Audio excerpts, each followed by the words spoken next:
Salut à tous, c'est Matt Lavap. Alors aujourd'hui, on teste quoi? On se teste le Ecom de chez Joyetech. Ecom Joyetech en 650 mAh single pack, il existe en double pack, et en 1000 mAh. Alors, qu'est-ce que l'Ecom? Je vous le présente rapidement. Donc c'est une cigarette électronique avec l'intégration d'un système de voltage variable et de wattage variable. En voltage, elle commence à 3,3 volts et finit à 4,8 volts. Et en wattage, elle va de 4,5 watts à 9,6 watts. Voilà. Alors, avant tout, pour moi, c'est un objet qui est très esthétique. Alors, elle n'est pas présentée sur cette forme c'est moi qui ai rajouté un drip tip. Elle a un drip tip noir à la base, en plastique, mais à savoir qu'il y a un adaptateur de drip tip 510 sur lequel vous allez pouvoir monter le drip tip de votre choix. Donc, cette Ecom, j'avais testé l'e-mode, qui pour moi n'avait pas été une grande surprise au niveau de la batterie, n'avait pas forcément d'avantage par rapport à un Evic, parce qu'il n'avait pas d'affichage. Les seules informations qu'on pouvait consulter étaient disponibles via MVR, qui est le logiciel propriétaire de chez Joyetech, qu'ils ont développé pour avoir la résistance, etc. On avait les informations effectivement de ce qui était connecté dessus. L'avantage qu'on avait sur l'e-mode, c'était un esthétisme et un format qui était du 16490 au niveau du format de la batterie, si je dis pas de bêtises de mémoire. Donc on était sur quelque chose de beaucoup plus fin qu'un mode classique et c'était plutôt esthétique. Mais la mauvaise surprise venait surtout au niveau pour moi, du cléromiseur qui était fourni avec, qui n'était pas un cléromiseur propriétaire par rapport à ce que j'ai pu lire sur certains forums. C'est pas propriétaire l'e-mode. L'e-mode, on pouvait très bien mettre, d'ailleurs je crois que dans la vidéo j'ai mis un Protank dessus, on peut très bien mettre, c'est un pas de vis 510, d'ailleurs ça marchait très bien avec un Protank, et pour moi ça marchait pas suffisamment, ou pas correctement surtout, avec l'e-mode, surtout qu'après, par la suite, après l'utilisation, avoir fait la vidéo et d'avoir continué, etc., j'ai eu d'autres problèmes sur l'atomiseur. J'ai rechangé la tête d'atomiseur et les problèmes ont un peu disparu, mais j'avais toujours cette sensation de goût, de goût un peu brûlé, enfin un goût pas très agréable, qui n'était pas le goût qu'on cherchait justement sur les atomiseurs qu'on a, comme sur des BDC, des Protank, etc., avec un goût plutôt neutre, qui ne va pas de goût parasite. Là j'avais un goût parasite, j'avais l'impression de revaper sur mes Ego C, clairement au niveau de la sensation de vape que j'avais dessus. Donc voilà, donc au niveau, ça c'était au niveau de l'e-mode. Donc le Ecom, c'est quoi? C'est une version complètement dénuée d'électronique, on va dire d'électronique comme un mode où on change la batterie, etc. C'est une cigarette électronique standard, là par contre avec un format propriétaire d'atomiseur, mais avec une finition qui pour moi est digne de la e-mode, voire même un peu au-dessus dans cette finition brossée. On a un objet qui est très esthétique, où là on joue effectivement sur la taille, on a quelque chose qui se rapproche d'un stylo, très très agréable en main, et ça a l'avantage de bien vaper. Donc on passe tout de suite en gros plan, je vous montre ce qu'il y a dans le package, et après, petite démo de vape. A tout de suite. Donc nous voilà en gros plan pour la découverte de la box de la Ecom, donc qui arrive sous cette forme. Je vais l'ouvrir. Voilà. Donc dedans, qu'est-ce qu'on retrouve? La carte de garantie avec le système de grattage pour vérifier que c'est bien un produit officiel. Une notice Joyetech qui, comme à son habitude, est dans toutes les langues. Hop. Voilà, il y a tout. Alors, j'avouerai que la notice est pas super bien faite. Ça manque de schéma, surtout au niveau du démontage de l'atomiseur. Je vais vous expliquer pourquoi. Alors, on reçoit notre ICOM qui est là-dedans, qui se présente sous cette forme, donc avec son clearomiseur, la batterie et son embout. Je vais juste refaire un peu la mise au point, parce qu'elle bouge un peu trop pour moi. Voilà. Dans la boîte, on a quoi d'autre? Je vais mettre l'ICOM de côté. Hop, dedans, on a un câble, un adaptateur prise murale. On a aussi un adaptateur 510. Hop, un deuxième embout, comme le noir qui est monté dessus. Un adaptateur 510, donc j'adore l'utiliser. Je vais vous montrer après. Le petit outil Joytech pour pouvoir démonter, régler l'airflow, etc. Une résistance, donc moi elle est utilisée, mais une résistance neuve, donc pour changer la résistance, une fois que celle-là sera utilisée, des caches plastiques, et surtout à l'intérieur de ces caches plastiques, on a des petits, je ne l'ai pas ouvert, je ne vais pas l'ouvrir, ça ne sert pas à grand chose, on a 3 ou 4 caps en caoutchouc pour boucher, si vous perdez, celui qui bouche le port USB par lequel vous allez charger, micro USB par lequel vous allez charger votre batterie. Donc, on va passer à ce qui nous intéresse. Hop, je pose tout ça. Montage et démontage de l'IMOD. Donc, première chose à voir, la batterie. Donc, sur la batterie, hop, je vais faire une mise au point. On est sur un format propriétaire, donc pas de 510, pas d'ego ou quoi que ce soit. On a notre bouton de mise à feu qui s'éclaire d'un halo. Hop. Dès qu'on appuie dessus, on a notre cache qu'on peut retirer pour avoir notre port micro USB. Et ensuite, on a un système de graduation. Alors, je ne sais pas si vous allez bien le voir avec la caméra. Voilà. Hop, je vais le retourner, je vais le mettre dans le bon sens. Avec cet éclairage-là, est-ce que ça passe? Voilà. Bon, je vais zoomer un peu mieux. 4 volts, 6,7 watts. Voilà. Et c'est gradué comme ça. Alors, ça ne s'effacera pas parce que c'est vraiment gravé. Gravure laser, je pense. Donc voltage ou wattage variable. Donc pour pouvoir passer en voltage, donc 1, 2, 3, 4, 5, je l'éteins. 1, 2, 3, 4, 5, je l'allume. Là, on a deux petites indications, voltage ou wattage. Donc si je reste appuyé dessus, hop, elle passe en voltage. Si je reste appuyé dessus, elle passe en wattage, une fois qu'elle est éteinte. Hein. Donc là, je reste en wattage, et 1, 2, 3, 4, 5, hop, elle démarre, elle clignote, et là, je suis en wattage variable. Alors là, mon wattage, vous voyez, clignote, c'est parce que j'ai plus beaucoup de batterie, il m'indique que ma batterie est déchargée, et qu'il va falloir que je la recharge. Sinon, il reste fixe quand on appuie. Ensuite, le clearomiseur qui est fourni dedans. Donc, il y a deux choses à remarquer. Donc, il est en acier inoxydable massif, hein, taillé dans la masse, brossé, etc. Hop. Pas de vis propriétaire du drip tip, hein, comme tout le mode. Hein. Tout est en pas de vis propriétaire, sauf quand on passe avec l'adaptateur 510 qui vient en lieu et place et qui permet de mettre ce que l'on souhaite comme drip tip. On a 3 trous. Hop.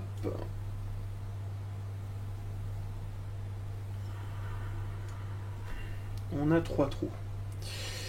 Le trou central, c'est le trou par lequel votre vapeur passe. Donc là, il ne faut surtout pas mettre de liquide dedans.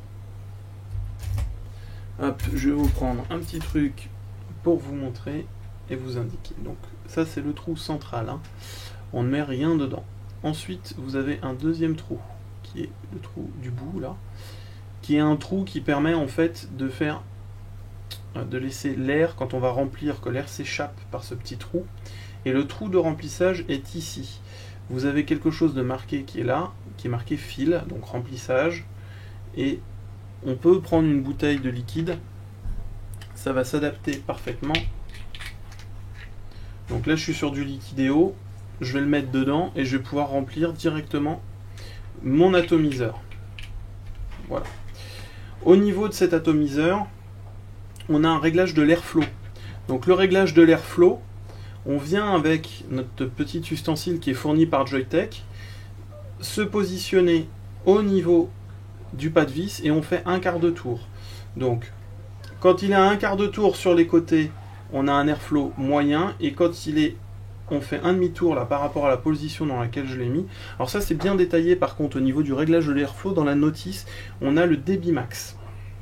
Voilà, vous savez tout sur le réglage de ce petit atomiseur.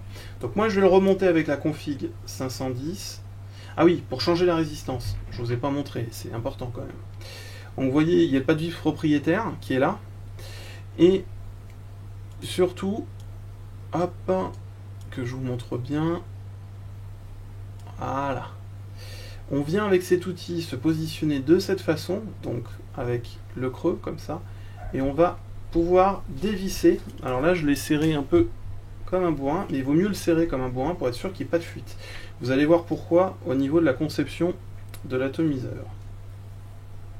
Hop. Alors c'est un peu fastidieux à dévisser.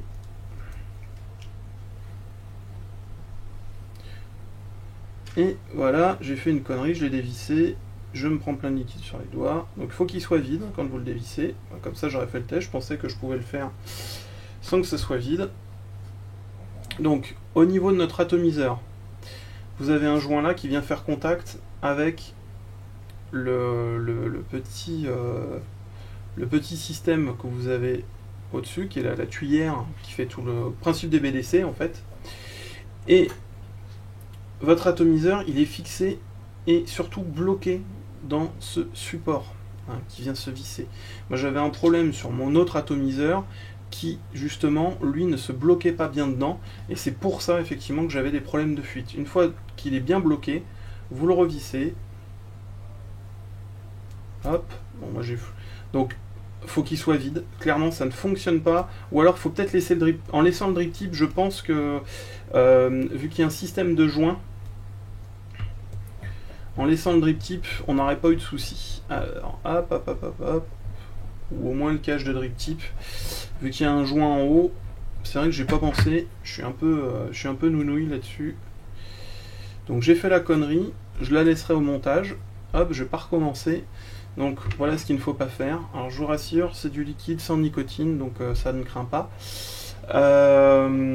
Donc voilà, vu qu'il y a un joint là, normalement quand on laisse le drip tip de monter dessus, il n'y a plus, il n'y aurait pas eu de problème de fuite, on aurait pu le démonter. À mon avis, ça aurait bouché les trous. Voilà, donc je nettoie tout ça et je vous remonte comment ça va. A tout de suite. Donc je suis de retour du gros plan. Donc comment ça va, l'iMod, comme je vous le disais, moi là c'est une bonne surprise. J'ai eu un souci avec quand je l'ai pris. J'ai eu un problème avec celui qui était, enfin avec l'atomiseur CO2, enfin ce C2 qui de chez Joyetech qui est monté dedans. Alors c'est le même atomiseur que l'iMod, mais la conception du tank est différente. Et donc à partir de ce moment-là, on n'a pas du tout les mêmes sensations. Là ça fait 2 atomiseurs que je teste. Le premier, j'ai eu des problèmes de fuite. Sur le premier, j'avais du liquide qui remontait, etc. Là, je suis passé sur un nouvel atomiseur, et là, j'ai pas eu du tout de problème en prenant le neuf, le mettant dedans. J'ai pu réussir à le clipser, il ne bouge pas au niveau de la base, et j'ai pu le visser correctement. Ce que je vous expliquais en gros plan. Donc là, pas de souci, pas de remontée de liquide, à moins de chain vap comme un port à donf, ou même pas à donf justement, mais de chain vap comme un port chausse, effectivement, là on peut avoir de la condensation au niveau du tube. Maintenant, je suis sur un Liquideo en 70-30, c'est de la brique au paille.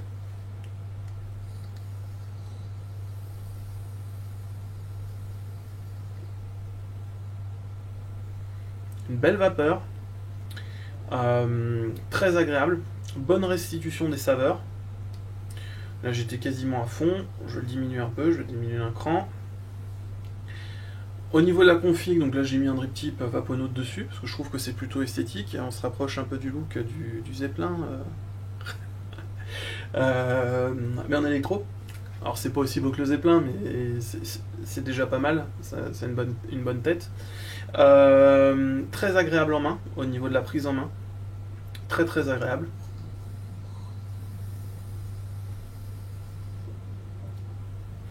Là au niveau du tirage, j'ai réglé mon tirage sur le plus serré possible. Et ça marche nickel, de chez nickel.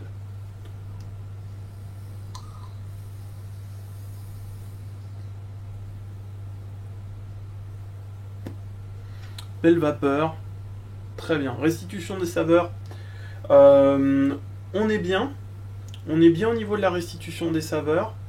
En tout cas pour le liquide que j'ai mis dedans, j'en ai testé 2 autres où j'étais bien. On a une restitution qui est proche des BDC, qui n'est pas au niveau encore des BDC, mais qui en est très proche. Mais par contre, on a une vapeur qui est, pour le même wattage, qui est plus épaisse, plus importante.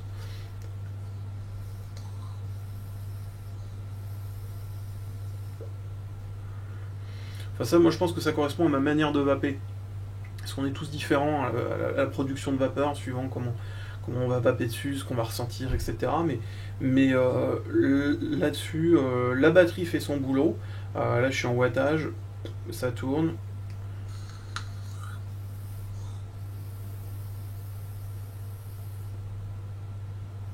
Alors, l'autre avantage qu'on a, l'autre fois j'étais en panne de batterie.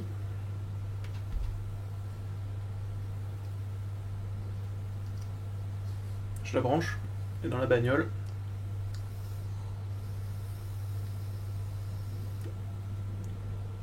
Et en même temps ça charge. Entre 2 bouffées ça charge. Donc ça c'est très pratique, ce système là.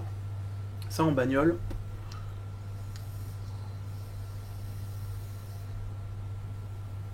La capacité du tank est pas mal. Je ne l'ai pas mesuré. Je vous le remettrai en commentaire. C'est pas indiqué sur la boîte. On doit être sur les 2,5 ml. 2 à 2,5 ml de contenance. Parce qu'il est quand même assez long. Et franchement,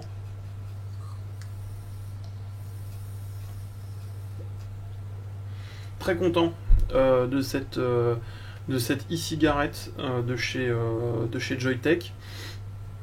Le seul inconvénient qu'il y a, bon, c'est pour le remplissage, il faut absolument un flacon à pipette, mais les flacons à pipette standard, quand on se dirige sur ce type de produit, on est sur du Liquideo, Vincent dans les vapes, Alpha Liquide ou quoi que ce soit, l'embout est tout à fait adapté. Donc, pour moi, à part le souci que j'ai eu avec la résistance de base, mais ça je pense que c'est un souci qui est complètement aléatoire, que j'ai eu, voilà, c'est pas de chance. J'ai vu avec Patrick de chez Bocalinda, lui il n'a pas eu d'autres soucis sur les autres modèles qu'il a mis en test. Il en a sorti 2 autres, il n'a pas eu du tout de soucis, je les ai testés dans sa boutique, un noir d'ailleurs, j'ai pas eu de remontée de liquide, etc. Donc voilà, et restitution des saveurs, très très bien. Très très bien par rapport à ce qu'on lui demande. Donc le kit qui est fourni avec une résistance, le chargeur, donc la batterie qui est tout en alu brossé, moi que je trouve vraiment très très très belle. On doit se situer aux alentours des 60-70 euros. À reconfirmer pour le kit en 650 mAh. Il ne doit pas forcément avoir de grosses différences sur les autres sur les autres modèles, enfin sur le modèle 1000 mAh.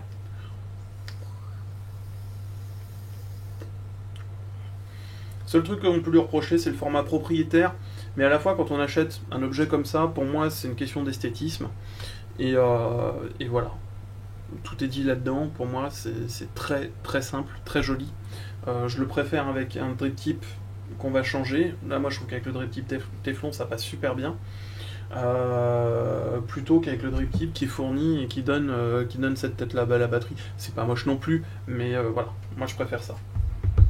Voilà, ce n'est que mon avis personnel. Sur ce, je vous souhaite une bonne vape à tous. Bisous, tendresse et... Tiens, qu'est-ce que je pourrais mettre à la place du chocolat? J'en ai marre du chocolat. Bisous, tendresse et abricot paille. Hop, comme dans mon liquide. Des petits abricots. C'est mignon les petits abricots. Hein, qu'est-ce que t'en penses? Petit abricot, c'est toujours sympa. Allez, à plus. Bise.